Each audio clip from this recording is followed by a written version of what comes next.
আসসালামু আলাইকুম। সুখ দুঃখের সংসারের আরও একটা নতুন ভিডিওতে আপনাদেরকে স্বাগতম।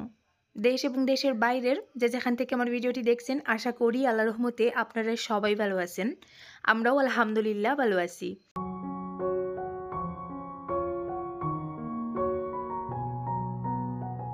প্রতিদিনের মতন আবারও আরও একটা নতুন ভিডিও নিয়ে চলে এলাম আপনাদের সামনে। আশা করি আজকের ভিডিওটা আপনাদের কাছে ভালো লাগবে, তাই রিকোয়েস্ট করব স্কিপ না করে ভিডিওটা শেষ পর্যন্ত দেখার চেষ্টা করবেন। ইনশাআল্লাহ ভিডিওটা ভালো লাগবে।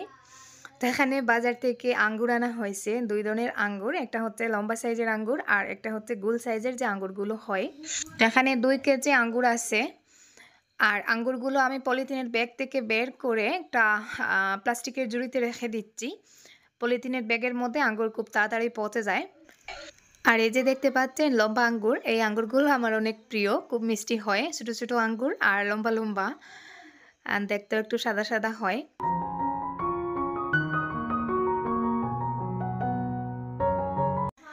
লম্বা আঙ্গুরগুলোর তুলনায় গোল আঙ্গুরগুলো তাড়াতাড়ি পচে যায়, তাই আমি লম্বা আঙ্গুরগুলো নিচে রেখে দিচ্ছি আর গোল আঙ্গুরগুলো উপরে রাখবো। লম্বা আঙ্গুরগুলো একটু শক্ত টাইপের থাকে। আর এই যে ছড়া থেকে আলাদা হয়েছে যে আঙ্গুরগুলো, সেগুলো আমি আলাদা করে রেখে দিচ্ছি আর উপরে গোল আঙ্গুরগুলো রেখে দিচ্ছি। আরিয়ানের বাবা যখনই বাজারে যান আঙ্গুর একটু বেশি করে আনেন, কারণ আঙ্গুরের দাম সবসময় ওঠানামা করে। যখন একটু সস্তা হয় তখন একটু বেশি করে আনা হয়। এখন 120 টাকা কিলো, তো দেখা যায় আবার 1-2 দিন পরে 140 টাকা 50 টাকাতেও চলে যেতে পারে।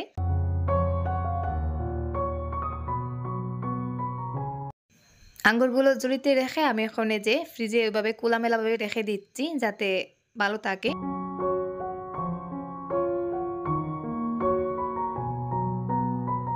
চলে এসেছি গার্ডেনে একটু কাজ করব। এখানে মিষ্টি কুমড়া লাগিয়েছিলাম, মিষ্টি কুমড়ার গাছগুলো গতকালকে দেখতে পেয়েছেন উঠিয়ে নিয়েছি। আর ওই জায়গাটা এখন চাল কুমড়া লাগাবো।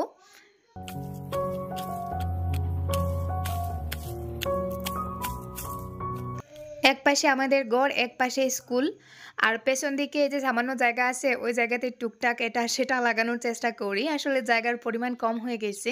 মাঝে মধ্যে মনে হয় আরও যদি একটু বেশি করে জায়গা হতো তাহলে অনেক কিছু লাগাতে পারতাম। আমার আসলে গার্ডেনিং করার অনেক শখ, আর এক্সট্রা তো কোনো জায়গা নেই ওই জায়গাটা ছাড়া।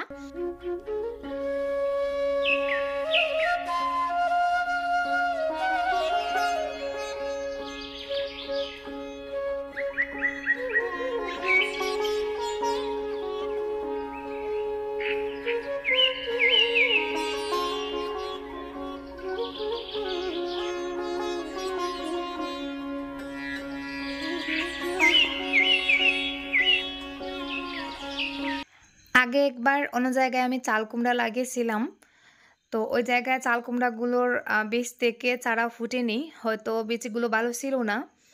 তো আবার নতুন করে এখন জায়গা চেঞ্জ করে লাগাচ্ছি, দেখা যাক হয় কিনা।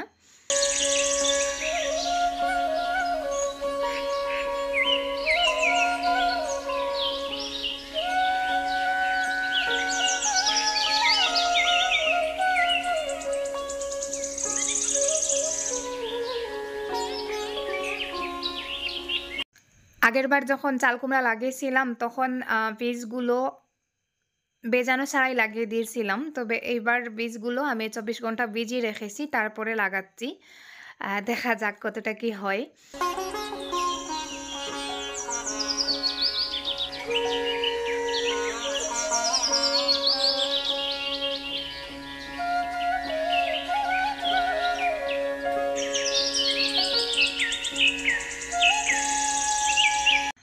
বাসায় যে নাগামরিচের চারাগুলো করিয়েছিলাম, চারাগুলো আসলে মাটিতে লাগানোর সময় চলে যাচ্ছে, লাগাবো লাগাবো বলে আর লাগানো হচ্ছে না।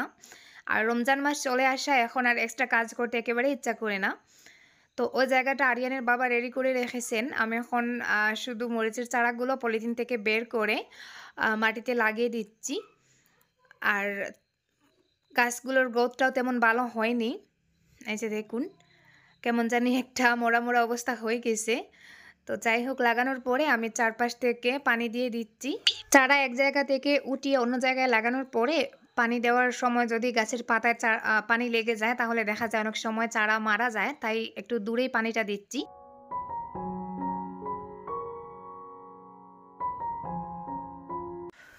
আজকে বছরের শেষ মনে হয় শিম গাছ থেকে উঠাচ্ছি। তো এই বছর গত বছরের মতন শিম তেমন একটা হয়নি। তারপরেও যতটুকু হয়েছে মোটামুটি খারাপ না, কয়েকদিন খাওয়া হয়েছে। আর এখন গাছগুলো আস্তে আস্তে মরমর অবস্থা শুরু হয়ে গেছে। তো শেষ মুহূর্তে কিছু শিম ভাবলাম আজকে ওগুলো পেড়ে নেই, রান্না করে নেব, ইফতারের পরে খাওয়া যাবে।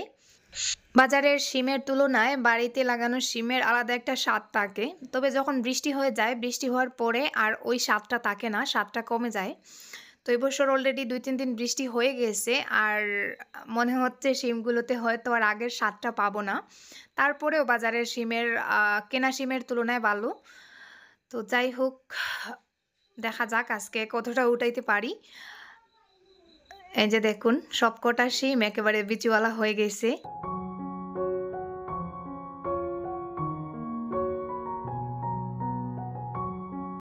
সেই সাথে কিছুটা শিম এই যে শুকিয়ে যাওয়া শুরু করেছে। তো শুকনো শিমগুলো আমি শুকিয়ে রেখে দেব সামনের বছর লাগানোর জন্য। তো সবকটা রাখবো না, আসলে যে শিমের জাতটা ভালো সেই শিমগুলো বেছে বেছে রাখবো। তো যাই হোক, আমি কাজ করি, আপনারা দেখতে থাকুন। আর রিকোয়েস্ট করব স্কিপ না করে ভিডিওটা শেষ পর্যন্ত দেখার চেষ্টা করবেন। ইনশাল্লাহ ভিডিওটা ভালো লাগবে, কারণ আজকের ভিডিওটা বেশি বড় না, ছোট্ট একটা ভিডিও শেয়ার করেছি। তাই একটু ধৈর্য সহকারে ভিডিওটা শেষ পর্যন্ত দেখার চেষ্টা করুন। আর সেই সাথে যারা এখনও ভিডিওতে একটা লাইক দিতে ভুলে গেছেন, প্লিজ একটা লাইক দিয়ে ভিডিওটা কন্টিনিউ করুন। আর যে আপু ভাইয়েরা আজকে আমার চ্যানেলে নতুন, চ্যানেলটাকে এখনও সাবস্ক্রাইব করেননি, প্লিজ চ্যানেলটাকে সাবস্ক্রাইব করে দিতে পারেন যদি আমার ভিডিওর কোনো একটা অংশ আপনাদের কাছে ভালো লেগে থাকে।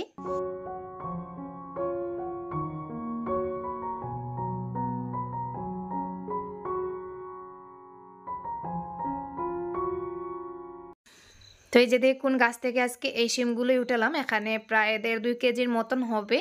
তো আমি সবকটা শিম কেটে কুটে একটু বেশি করে রান্না করে নেব। আর শিম তরকারি তো একটু বাসি হলে খেতে ভালো লাগে। তো আজকে রান্না করে নেব, আজকেও খাওয়া যাবে, আর কিছুটা যদি থেকে যায় সামনের দিন খাওয়া যাবে। আর বাসায় আমি যখনই শিম তরকারি রান্না করি একটু বেশি করে রান্না করার চেষ্টা করি। কিছু তরকারি যেমন শিম, তারপরে কচুর তরকারি বা কচু লতের তরকারি, সেই সাথে মূলার তরকারি, ওইসব আসলে বাসি হলেই খেতে ভালো লাগে।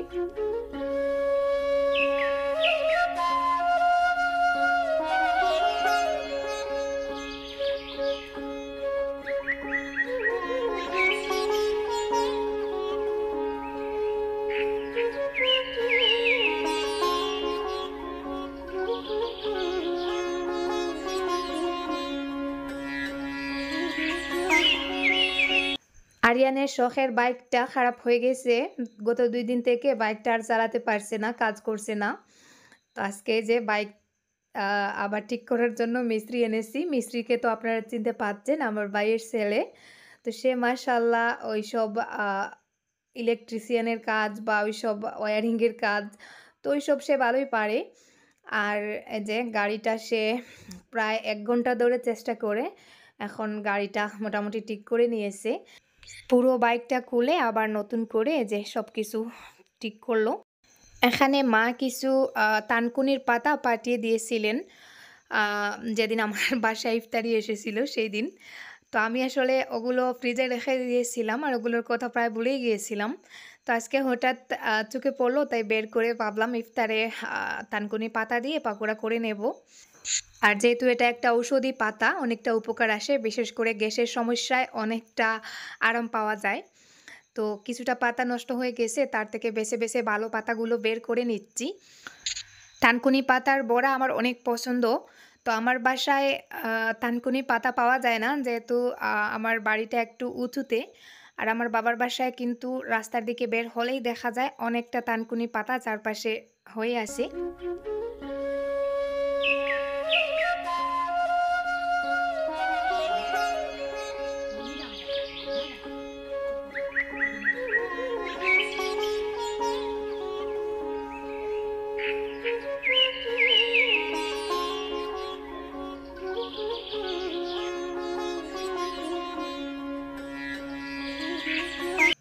এই যে দেখুন, আমি শুধু ভালো ভালো পাতাগুলো বের করেছি, আর ওইদিকে শিমটাও কেটে কুটে ধুয়ে রেখেছি, ইফতারের পরে রান্না করব।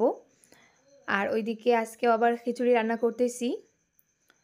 তো আমি এদিকে খিচুড়িটা মশলাপাতি দিয়ে বসিয়ে দিয়েছি, কুকারের ঢাকনাটা এখন লাগিয়ে দেব, এদিকে খিচুড়িটাও হয়ে যাবে।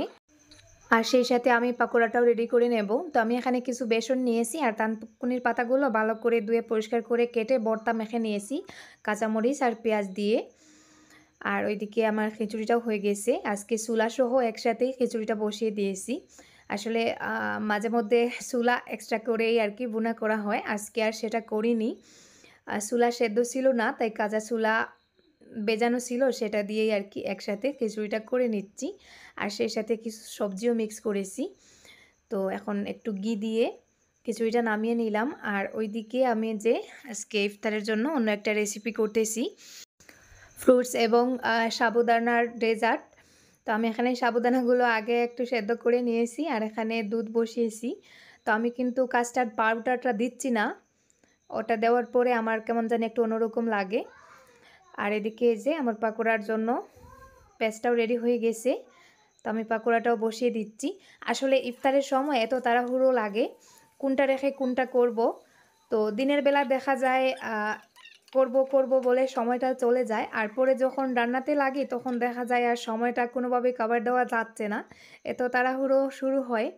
তো আজকে একটু আগেই রান্নাবান্না শুরু করে দিয়েছি।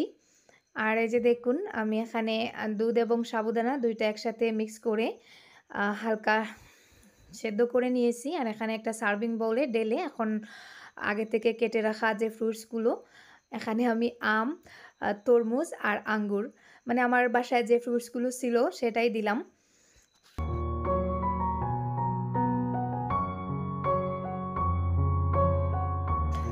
তো এখন এই যে গরম গরম অবস্থায় আছে। আর আমি এটা একটু ঘন ঘন করে করেছি, কারণ অনেকে এটাকে শরবত হিসাবে খান, আমি এটা এমনিতে সেমাইয়ের মতন করে আর কি খাবো। তো এখন এটা আমি ফ্রিজে ঢুকিয়ে রেখে দেব ঠান্ডা করার জন্য।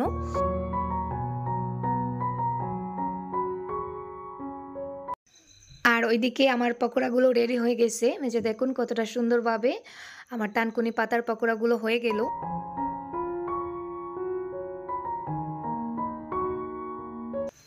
তো এখানে দেখতে পাচ্ছেন আমাদের উঠানে অনেকগুলো কাঠ রাখা আছে।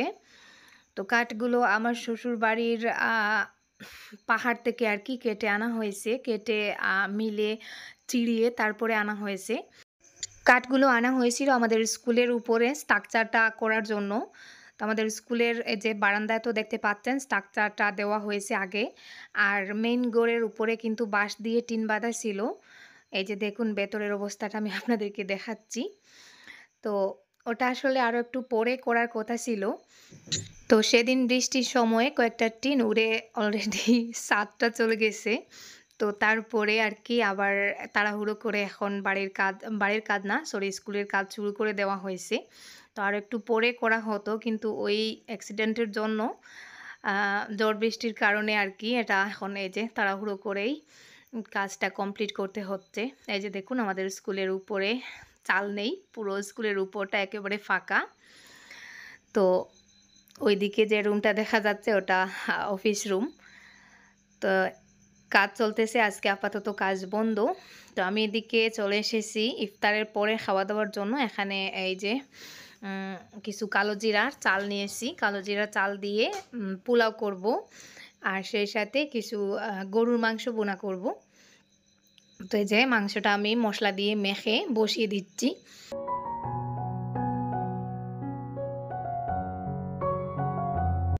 প্রতিদিন বাসায় 2-3 জন মিস্ত্রি থাকেন, ইফতারে আরও একটু বেশি তাড়াহুড়ো থাকে। তো আজকে আর মিস্ত্রিরা আসেননি, আমার ভাইও কাজ করেন, উনিও আসেননি, তাই আমি একটু ফ্রিভাবে আর কি আজকে ইফতারের রান্নাবান্নাগুলো করতেছি।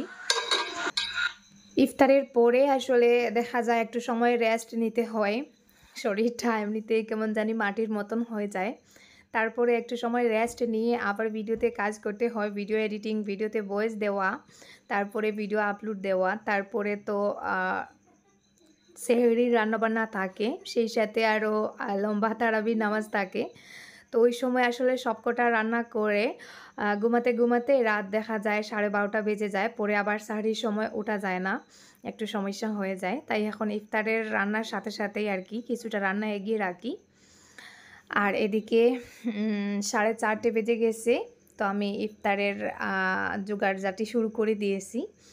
তো আমি এখানে লম্বা আঙ্গুরগুলোই নিয়েছি। ভাবছিলাম গুল আঙ্গুরগুলো প্রথমে খাওয়া হবে, কিন্তু লম্বা আঙ্গুরগুলো দেখার পরে আর গুল আঙ্গুরগুলো আমার খেতে ইচ্ছা করে না। তাই এখানে আমি নিচ থেকে আবার কিছু লম্বা আঙ্গুর বের করে নিলাম।